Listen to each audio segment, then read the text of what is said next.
A lot of you have been asking on this channel for me to do a Bill Evans transcription of one of his solos. So that's what I've done. I've transcribed his entire solo over the tune Emily, a popular standard, in 3/4 time.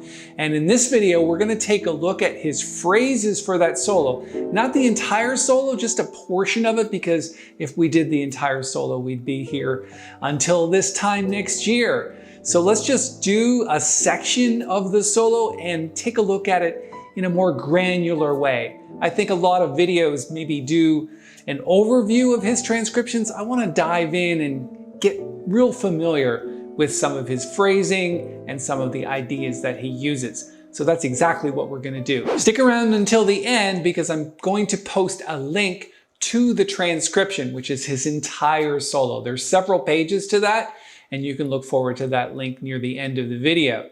We're going to dive in right now and get started. First thing I'm going to do is play you the tune Emily and the first part of his solo that I recorded, just to let you know that it's possible to play like Bill Evans. So here's me playing the tune, and we'll follow along with the sheet music as we go through the tune.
Okay, just before we dive into Bill's solo, and you can hear that's the section that we're going to be focused on, was just that first part of his solo. Before we do that, I kind of wanted to point out some of the voicing stuff that I did during the head of this tune. The chord progression that I want to focus on moves from this B minor 7th right through to, let's say, the E7. And the reason why I wanted to focus on that, like I said, is because of this line cliche that moves in the bass. So if we go from the B minor 7th, so it's going from A to A flat or G sharp, and then to G to F sharp to F to E, all the way down. So let's take a look at that. So from B minor 7th, so it falls from the 7th to become the 3rd of the next chord. So the 7th of B7, which is this note.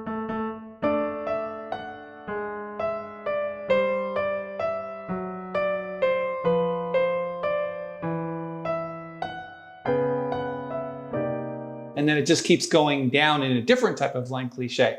But I think it's important to understand that when you hear those inner voices, you have to accentuate them. So what we're going to do this time is, instead of just playing the line cliche, we're going to play the 9th to the flat 9 as well. So the 9th of E7 is the F sharp. And again, if we put that over an E chord, right? And then keep going down in minor seconds. So one more time.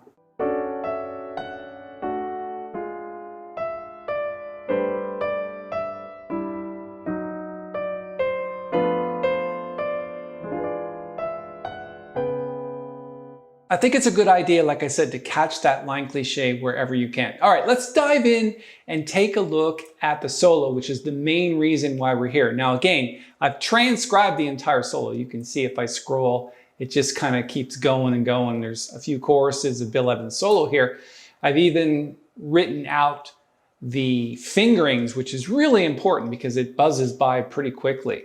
The first thing you'll notice is the last two bars of the tune is the first two bars of the transcription. So he does this 2-bar introduction. The A section starts on this G major 7th chord. So he's got this 2-bar intro that he does. It goes like this.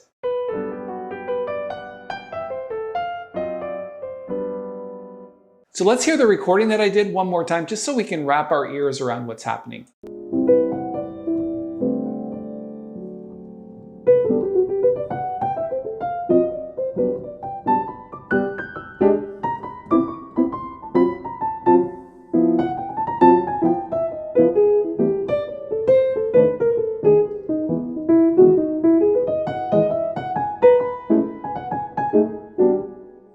The introduction that he does, which is these 2 bars, basically just focuses first on the scale. Now, you'll find a lot of times with Bill Evans, he likes to play triplets. So it's going,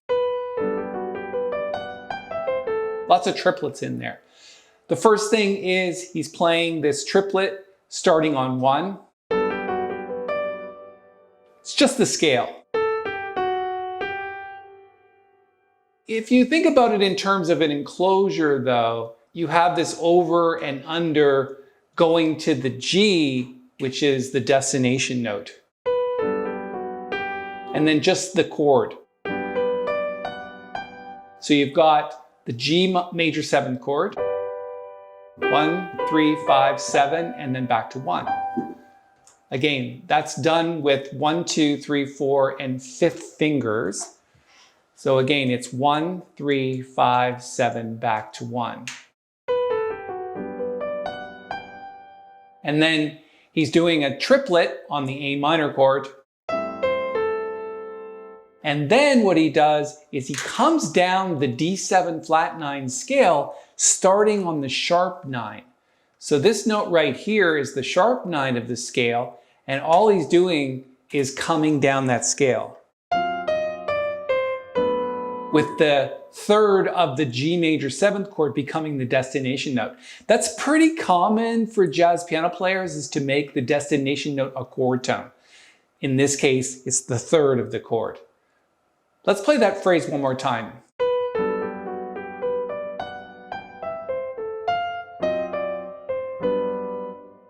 And then when we get to the second line, the very first thing that you'll notice is he continues to play the chord itself.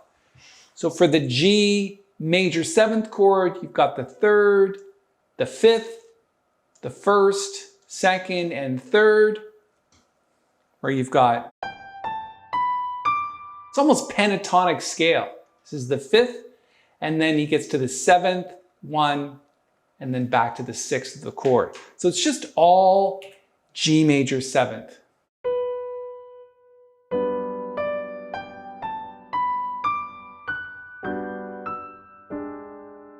And he pops up to the E7 chord. I think you'll see Bill Evans do that a lot, where he substitutes what is in this case an E minor 7th chord for E7. So he's playing both in this bar, which is kind of interesting. Pop up to the E7 chord in 4th. And then you've got this line.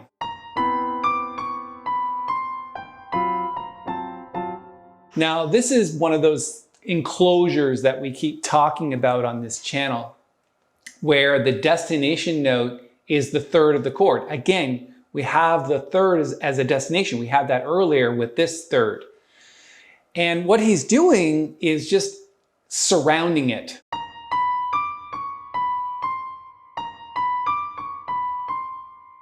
And again, I'm starting here with the 2nd finger on the B flat. Okay, just before we go any further, I'd like to let you know that the link to the transcription that I've done here, which is several pages, is coming up at the end of the video. And before we get there, I'd like to ask you that if you like videos like this one and you like these tutorials here on the Jazzmentl channel, just reach down, click the little thumbs up button. It really helps us here at the channel when you do that. And if you'd like to subscribe, we'd love to have you. Click the bell when you do, and we'll notify you of the upcoming videos that we're making. Now he pops down to the G here, which is kind of interesting. He could have chosen any note, really. Could have even gone back to B flat, but he pops all the way down to G. And again, it's really just your choice when you're soloing what you want to do there.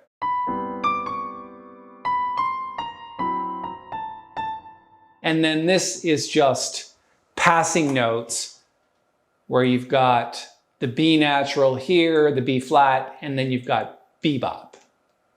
That's where you're ending on the and of the beat. The left hand plays along with that as well. It's playing on the offbeats. So let's go from the beginning of that line.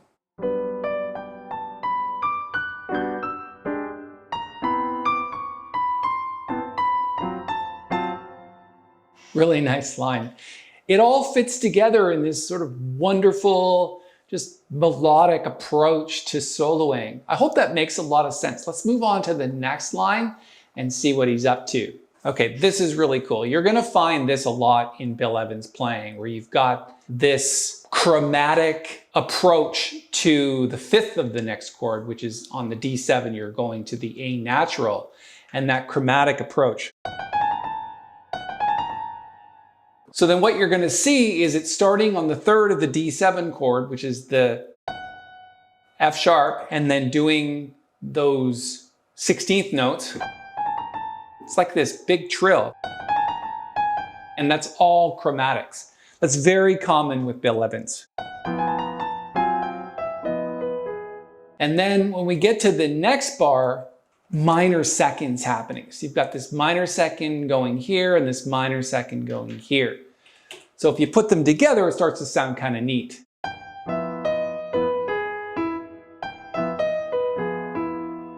So again, if you took a look at those notes in terms of the G7 chord,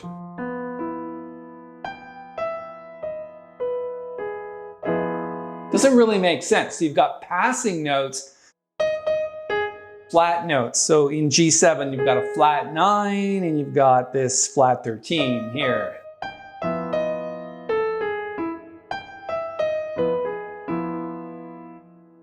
It's just kind of a line that he pulls out of his head. So the next bar is, you've got this situation where the destination note is the 7th of C major 7. Basically approaching it with this enclosure. So he's going from the 5th of the chord to the 9th, to the flat 9,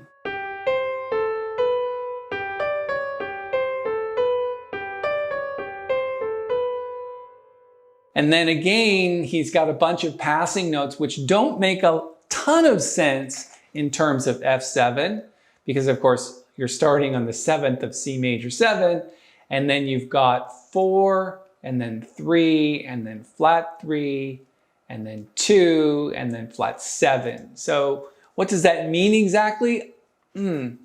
Again, just sort of, those notes are part of the F7 chord, but they're random in nature, but definitely moving down towards the E major 7th chord, because that's a really drastic change in chord. If you're looking at this in terms of the actual chord progression, you're going from C major 7 to F7 to E major 7. I mean, it's a complete departure, but it's from the tune itself. So you've got C major 7 here to F7, and then it switches to the key of E. Right out of the blue. It works. Getting from this F7 chord to the key of E, it's a little bit tricky. So that's why you've got all of these sort of like passing notes that just move, and then eventually you're going to end up on the E chord, which is down here. And this really sticks to E major 7 pretty well. So it's going from here to the major 7th, to the root, to the 2nd, back to the 7th, and to the root. In the left hand, he's got this nice little cluster. Because as soon as you get really low in the bass like that, you can't have a lot of notes. You couldn't put a chord in like this. It's just way too muddy. So he's just got this nice little cluster. And then we're going to C sharp minor 7, and you'll notice that he keeps the same voicing in the left hand for C sharp minor 7. So those notes are exactly the same as those notes in the transcription. Then just spell the C sharp minor 7 chord. So if we look at C sharp minor 7, it's just 1, 3, 5, 7, 9, and 11.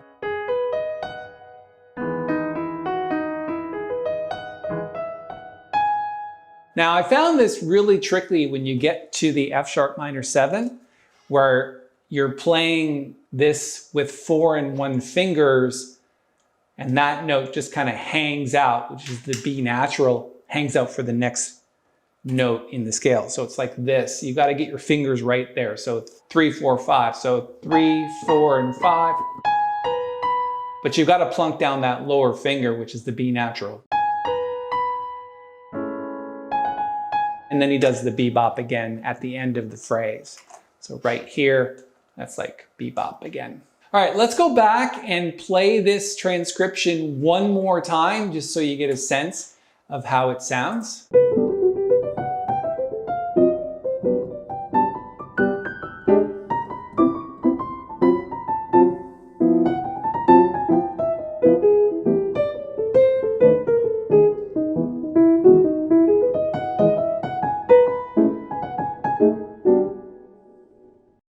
Gotta love that. And you'll notice that as I scroll, there's plenty more to this tune. So you've got all of this transcription that you can work on. But I think it was important for this video to just focus on a few of these phrases to kind of get a sense of how Bill Evans actually plays. Okay, that's about all I wanted to share with you in this tutorial. Of course, we could really analyze the entire solo, but we'd be here a very long time.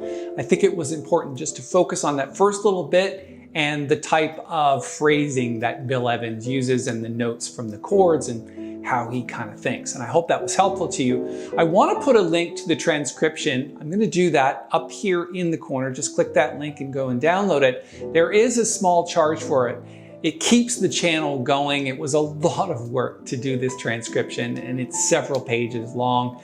And I do think you're going to get a lot of value out of it. And one of the things that you'll need to play like Bill Evans is some dexterity and left hand, right hand coordination. I did a video recently which has 4 one-minute habits that's really going to help you put those two hands together and really have a lot of coordination and syncopation and all the things that you need to do a Bill Evans solo. So I'm going to post a link to that video right here. Please go check that out.